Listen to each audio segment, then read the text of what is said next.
What's up, digital marketing agency owners? On today's session, I want to talk a little bit about one of the key things you're going to need to solve for as you grow and as you scale your agency, which is how to hire account managers. So if you're thinking about growing and kind of creating some more freedom for yourself, maybe you've got a couple of account managers you're trying to figure out how to scale your account management team, or you just want some very practical tips on how to hire world-class account managers, you're going to want to watch this video.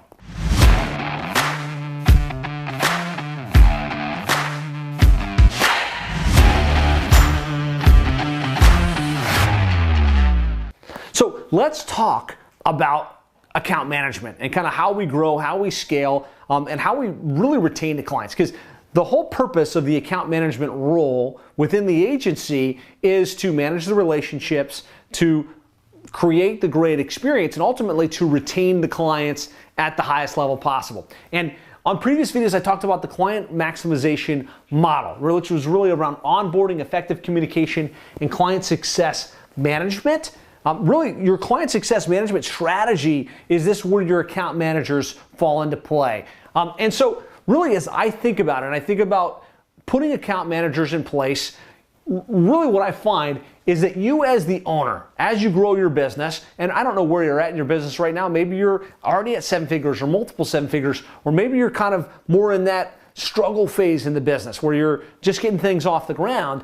What I found is usually at about 10 or 15 clients, you get a decision to make, right? If you get 10 or 15 clients on retainer that are paying you to do what it is that you do, whether it's the website, SEO, pay-per-click, social media, funnels, something in between, if you're still the person talking to the client, going through the reports, seeing the vision, keeping them engaged, maybe even doing some of the onboarding process, you've got to make a decision. Do I stop here and just continue to focus on these clients, or do I cap out, right? And at that point, you can decide, all right, I'm just going to pause here and that is what it is, and you're only going to have a certain amount of income, or you can decide that you're going to scale the business. You can decide, I'm going to hire an account manager, I'm going to build an account management team, and I'm going to delegate this so I can continue to grow the business, so I can continue to make sure things continue to move forward.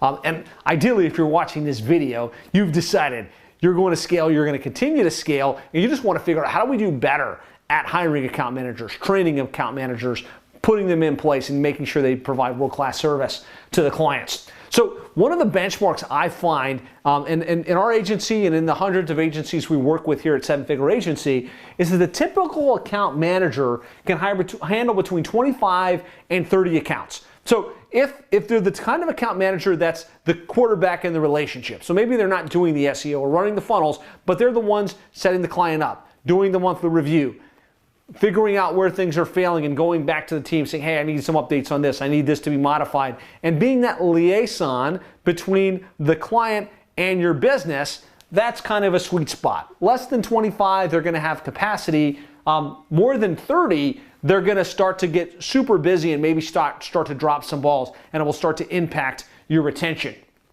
So what I'm going to suggest is if you're looking at your scale plan for your account managers, you're going to want about 1 full-time account manager for every 20 to 25 clients. So kind of as you hit that 20 mark, you start to place the ads, you start to do the recruiting, you start to really look for that candidate that you can hire and train up. And if you're on a good growth track, by the time you get to 25 or 30 additional clients, you can have that account manager in place and they can step in and be capable right out of the gate. So for every 20 to 25 clients is when you're going to want to start hiring for the next account manager.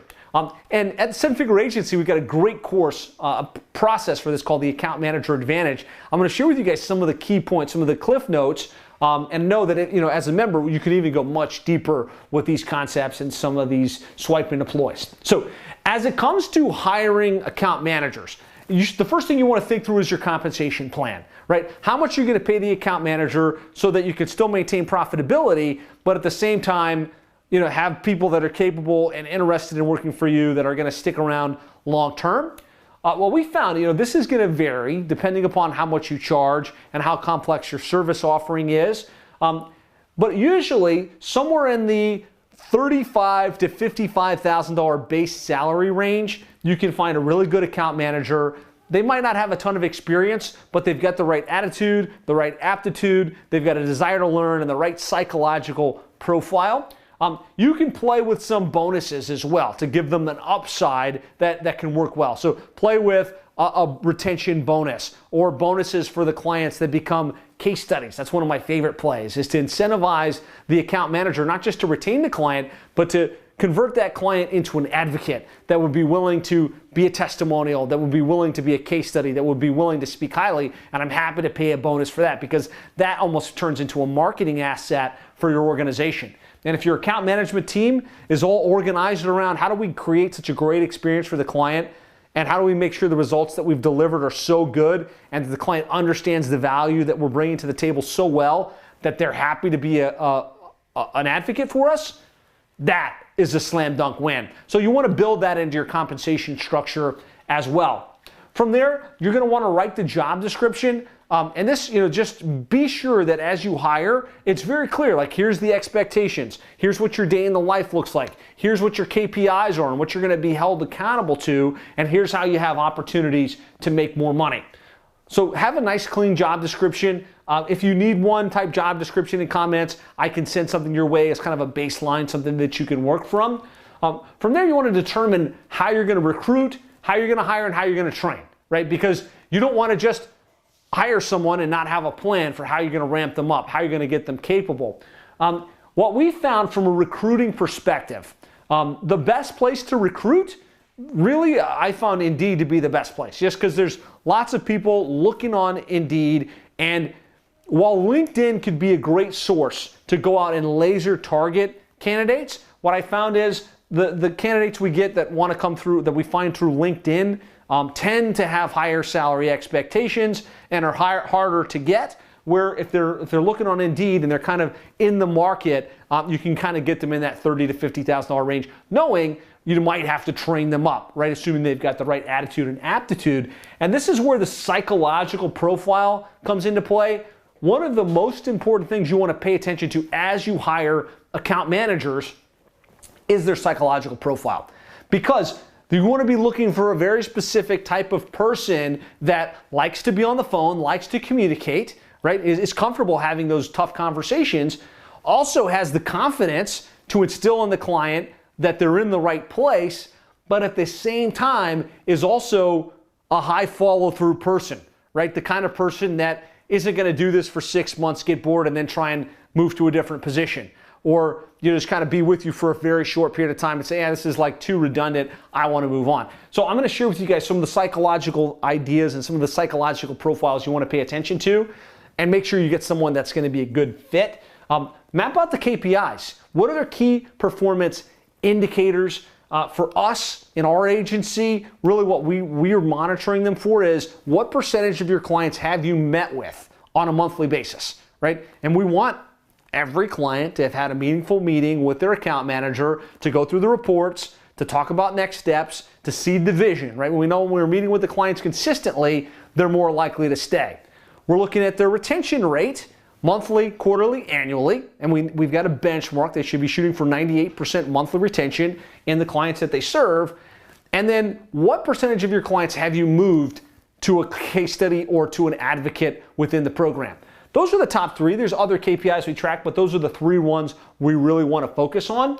And then from a training and onboarding perspective, the most important thing, right? If you're going to be hiring people and putting them into this role and getting them ramped up over time, you need to give them the basic fundamentals of internet marketing in your particular niche, right? So they can't just understand SEO, pay-per-click, social media. They also need to understand the dynamics of the niche. So we work with plumbing and HVAC companies. We want them to understand, like, what does a plumbing and HVAC company do? What are the types of jobs that they run? What's the average transaction value? What are the highest ticket things that they provide? What are the questions people are asking? Like, you really want to arm your account managers with that information. In the perfect world, ideally you'd set up a training portal where they can learn, like, here's what we sell. Here's what we deliver. Here's kind of what the client expectations are. Here's how to manage a monthly review call with the client. Here's the questions that come up consistently and how to answer those questions. And that's a great start. But if that's all you do to train and onboard your account managers, you're going to wind up with troubles, at least 60 or 70% of the time. Because if you do not role play with your account managers, if you don't inspect like kind of how they're communicating and how they're presenting things, you're going to wind up with problems. So make sure in your training process and on your ongoing management process, you've got role playing. So if they had to watch a training on how to do a monthly review call, and you've got a flow that you've given them that they're supposed to go through, and kind of this is how you set the agenda, and this is the questions, and this is what you show.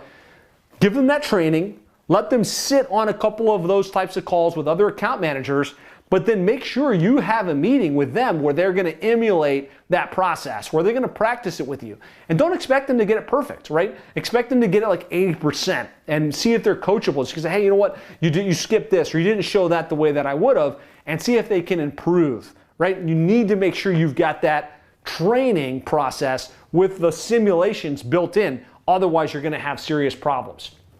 Now, psychological profile-wise, I could go super deep on this. I will say from a very surface level, there's a test you can give called the Kolbe Assessment. It's at wherewithal.com. I think it costs $50 to give.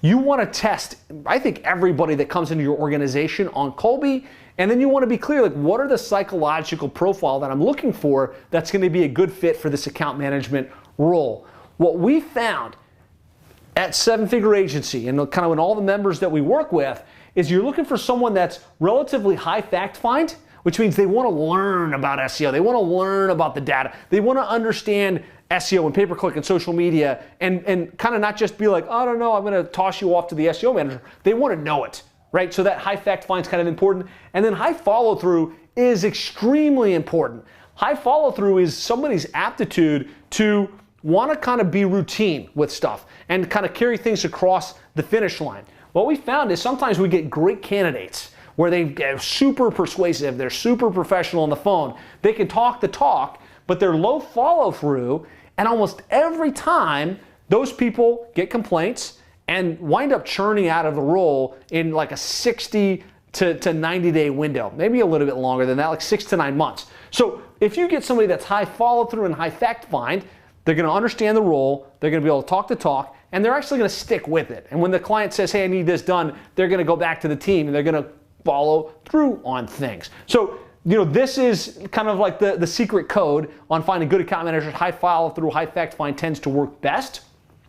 The other test I'm going to suggest is called a DISC profile test, which you've all heard of. And what you're looking for in an account manager is a relative balance between I, which is influential, they like to communicate, interpersonal, they're comfortable talking with people, but they need to be relatively high D, dominance as well. Because if you get someone that's high I, but low dominance, they're just wanting to be friends with the client, and when the client says no, or hey, this isn't working right, they quickly, like a wallflower, just kind of shrivel up. You need someone that's got a little bit of a backbone. They can say, no, this is why we do it this way, this is how it works, and get them back in line, get them re-excited about what they're doing with you. So hopefully those two assessments can really help solve some problems for you in your hiring process for account managers.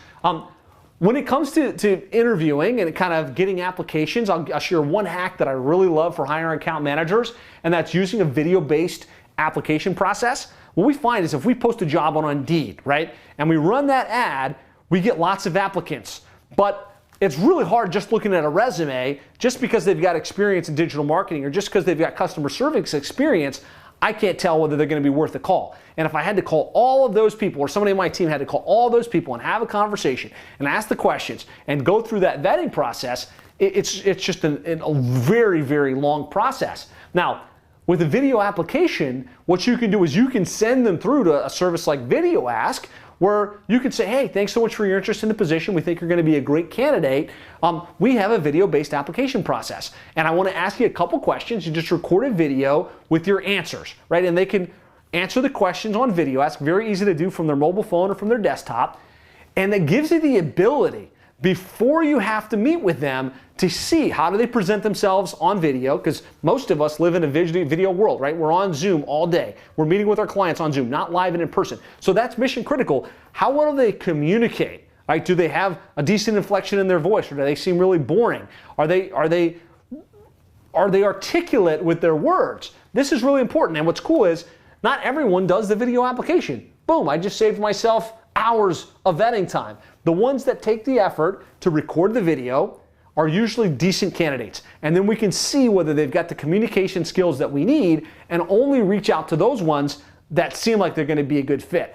Doing this really helped us shortcut our hiring process and helped us get much higher quality people right out of the gates. So typically we're putting the ad, having them fill out a video application, sending them those assessments, the Kolbe and the DISC, and if all of those check, then we have the first interview, right? And that interview process starts. We're only working with a select few that turn out to be our best candidates. So hopefully this has been helpful. I tried to quickly hit some of the key things that you need to know in order to build your account management team, in order to hire really good account managers.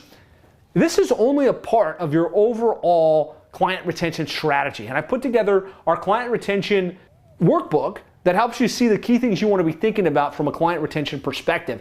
You can access that by going to sevenfigureagency.com/retention-workbook. There you can grab it. It's completely free. It's got a checklist of the key things you want to think about in order to improve your retention. So I really hope you got value from today's video. If you did, hit the like button, hit the subscribe button so that you don't miss our future videos. Share this with another agency that might benefit. And if you have follow-up comments or follow-up questions, please post those below. And I'll look forward to seeing you on a future video. I'll talk to you soon.